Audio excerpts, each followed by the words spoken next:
Et salut tout le monde, c'est FunGX, la seule chaîne qui respire, et aujourd'hui on se retrouve pour une toute nouvelle vidéo assez spéciale où aujourd'hui je vais vous présenter donc une petite config que j'ai juste en face de moi, une config qui se retrouve donc dans les alentours de 5600 euros, entre 5005, 5006, c'est entre les deux.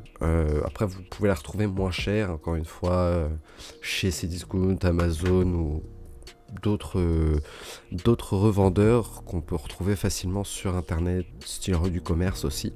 Donc moi ce que je vous propose, c'est qu'on se retrouve directement après la petite intro avec le premier composant.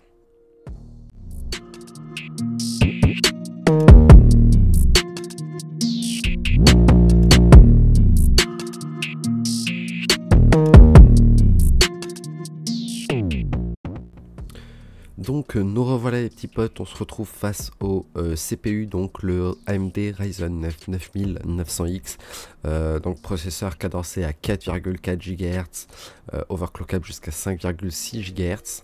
Pour le coup c'est plutôt pas mal. Donc pareil, un processeur 12 cœurs, 24 13, socket AM5, gamme cache on est à 76 MO, la gravure du CPU est à 4 nanomètres. Bon, ils disent une consommation de 120 watts.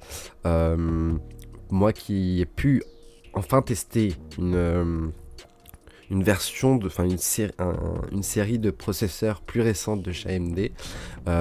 C'est pour cela d'ailleurs que je vous fais cette vidéo avec un série 9000 et pas un 7000 ou un 5000, parce que j'ai pu essayer les 8000 et les 9000 et franchement j'ai été très bluffé de ces processeurs, car honnêtement on fait tout, on peut tout faire en fait au jour d'aujourd'hui avec ce CPU là, déjà avec sa cadence, ses cœurs, ses threads, et puis au niveau des TDP il dit 120 watts, mais bon il est, alors je sais pas si c'est le processeur que j'ai testé qui était comme ça, mais le processeur que j'ai testé, donc le 9900X, pareil, lui n'est pas monté au-delà des 115 watts. Donc ce qui est plutôt pas mal.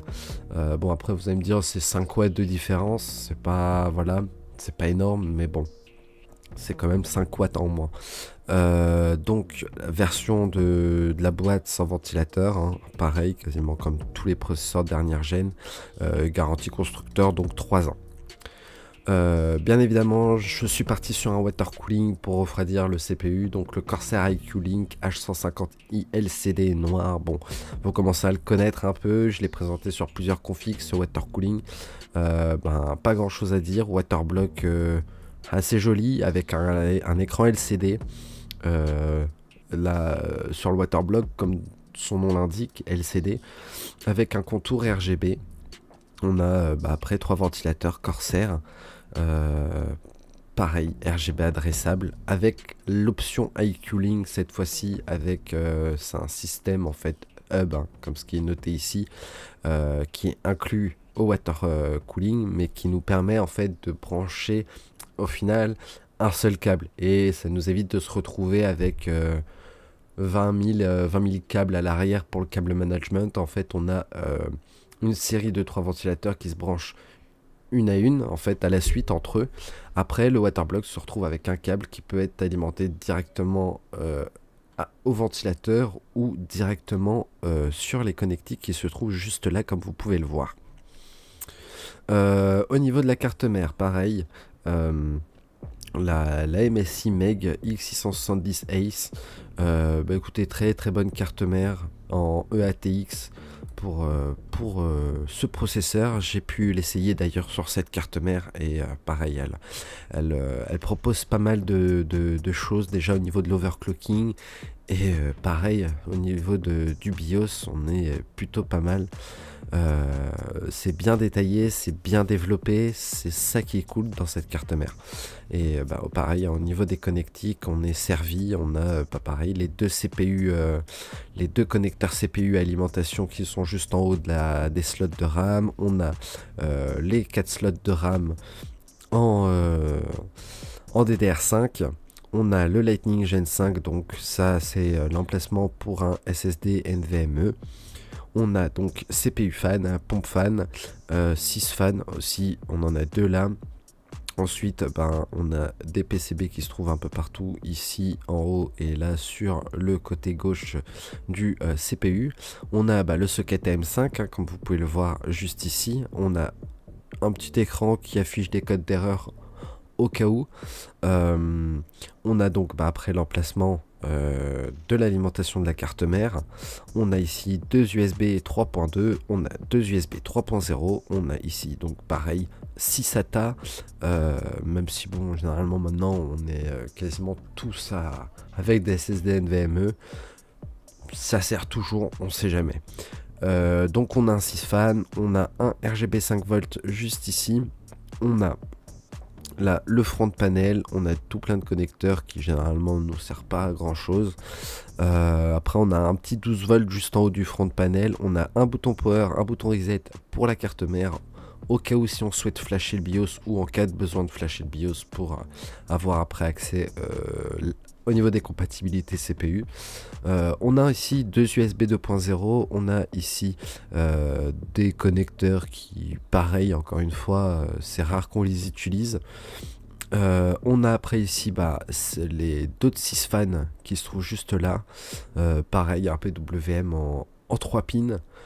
On a un RGB 5V, on a ici deux interrupteurs qui nous permettent donc d'allumer les petites LED qui se trouvent juste là, ici et ici. Excusez-moi. On a ici après pareil des connecteurs qui pareil servent à quelque chose mais qui nous sert à rien en même temps car on s'en sert quasiment jamais. Excusez-moi. On a après un RGB 12V qui se trouve juste là et le fameux HD audio. On a ici l'emplacement pour deux SSD NVMe, un autre ici, donc ça nous fait un total de 4 SSD NVMe. Et voilà, on a fait le tour. Après les PCI Express, on a donc du 16X sur les 3 slots si je me trompe pas, et on a voilà du 16X, et sur le slot ici c'est du 4X, enfin 16X 5.0 4X, et là on a du 16X pareil 5.0 8X. Voilà.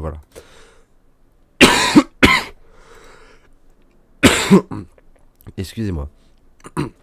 Donc au niveau de la RAM, on a de la Corsair Dominator Platinum DDR5 RGB en 32 Go, cadencé à 5600 MHz, donc deux barrettes de RAM de 16 Go en CL36. Pareil, je vais pas trop m'attarder là-dessus, hein, c'est de la RAM, c'est un kit en dual channel. Ceux-là ne sont pas optimisés ni Intel ni AMD. Ça veut dire que voilà, c'est... Ah non, pardon, excusez-moi, je vous dis des bêtises, optimisé pour les plateformes Intel. Là juste ici, mais voilà, pareil encore une fois, c'est une optimisation pour les processeurs Intel. Ça veut dire que même si c'est un processeur AMD, ça va toujours fonctionner, ça va pas poser de problème. Donc voilà, au niveau de la garantie à vie avec Corsair, on commence à prendre l'habitude au niveau de la RAM et de quasiment tous leurs produits, hein. Pareil, là bon, le Corsair Air Cooling qui est garanti 6 ans, les Corsair Dominator pour le coup sont garantis à vie. Au niveau donc de la carte graphique, je suis parti sur une GeForce RTX 4090 OC édition de 24 Go. La Asus ROG Strix, pareil, très bonne carte graphique. En GDDR6, on a donc pareil deux HDMI, 3 DisplayPort, plaque IO Shield en plastique. Bon, je trouve ça un peu dommage que ça soit en plastique au prix que ça coûte. C'est un peu ça fait un peu cher. Donc là après bon, on a l'opportunité d'avoir deux PWM en plus sur la carte graphique. C'est un avantage, on n'a pas ça sur toutes les cartes graphiques, mais bon, voilà. Pareil, la connectique 12VH PWR, hein, qu'on retrouve sur toutes les séries 4000 quasiment au jour d'actuel. Après voilà, on a un peu d'RGB sur la Republic of a Gamer, on a un peu d'RGB aussi à l'arrière de la carte graphique, et pareil, 3 ventilateurs dont un qui tourne de l'autre sens des deux autres. Voilà. Au niveau du SSD, pareil, je vous ai choisi le SSD 990 Pro en M.2 PCI Express de 4 Tera cette fois-ci. J'étais peut-être un peu overkill, mais voilà, je voulais vous faire une config avec un gros stockage. Parce qu'on m'a posé la question, on m'a dit est-ce que tu peux faire une config avec un gros stockage, donc voilà. SSD de capacité donc de 4 Tera, vitesse de lecture on a 7450 MO par seconde, vitesse d'écriture on a 6900 MO par seconde, ce qui est plutôt pas mal je trouve. Et voilà. On a donc pas pareil, hein, PCI Express 4.0 4X. Au niveau du boîtier, j'ai changé, je suis parti donc sur le HIT Y70 RGB noir, donc boîtier moyenne tour, hein, panoramique, ça veut dire qu'on n'a pas de, comme le Asus GT502 par exemple, qui lui a du noir en gros, ce qui coupe un peu la vision de la config. Là pour le coup c'est une vision panoramique, donc on voit la totalité de la config sans coupure.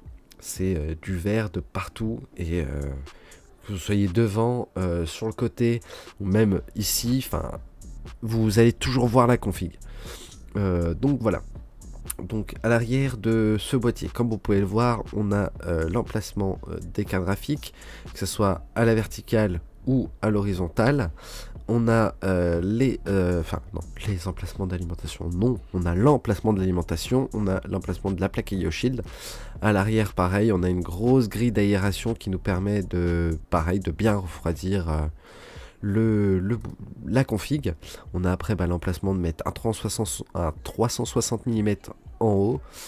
En haut et en façade ici. Malheureusement, on peut pas mettre de ventilateur ni de water cooling en bas car c'est une grille et ils nous permettent pas donc d'avoir l'opportunité on a tout simplement pas l'emplacement des vis quoi pour fixer un water cooling ou des ventilateurs. Donc là voilà, comme vous pouvez le voir, on a juste ce petit trait qui fait effet à cause du vert, sinon voilà, on voit la config. Donc voilà, ces boîtiers en rouge et noir. Alors vous avez plusieurs couleurs, vous avez le blanc, le noir, vous avez le rouge, le noir, vous l'avez en full noir ou en full white. À vous de voir, c'est vous qui choisissez après ce que vous choisissez. Moi personnellement je partirais bien sur celui-là en rouge et noir, c'est plutôt pas mal, ça fait un style. Ça change de d'habitude. Pareil, donc voilà, on a donc un USB type C, deux USB, le bouton power et un bouton jack qui pareil.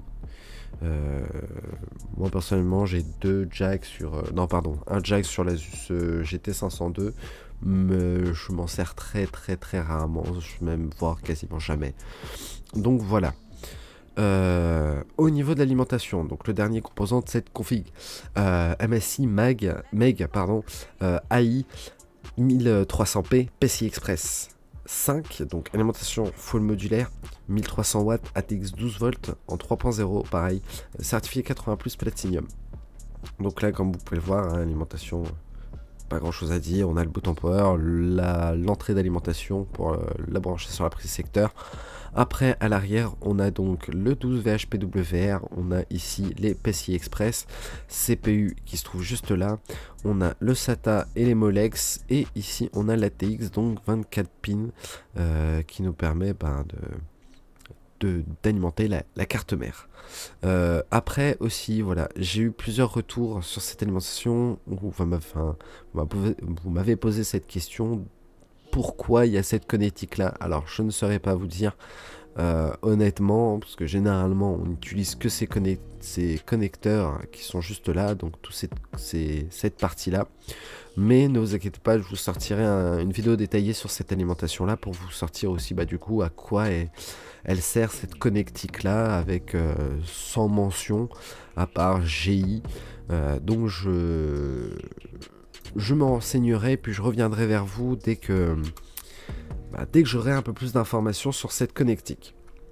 Donc voilà les potes, j'espère que la vidéo vous aura plu. N'hésitez pas à lâcher votre plus gros pouce bleu, à vous abonner si ce n'est pas encore fait. L'espace commentaire est ouvert si vous avez des questions ou même donner votre avis sur la vidéo. Pareil, je prends les critiques sans problème. N'hésitez pas aussi, le serveur Discord est en ligne, excusez-moi. Donc vous pouvez le rejoindre si vous avez des questions, des demandes, ou même pour poster votre config ou votre setup, vous pouvez, il y a des salons qui sont faits pour ça. Et pareil, au niveau des salons d'aide, vous pouvez les rejoindre pour ça aussi, comme si vous avez besoin d'une config, besoin d'un renseignement sur un composant, besoin d'un conseil, ou autre, enfin, pour X raisons, voilà. Le serveur Discord est là pour ça. Donc voilà les petits potes, c'était FunJX et moi je vous dis ciao, à une prochaine vidéo les potes.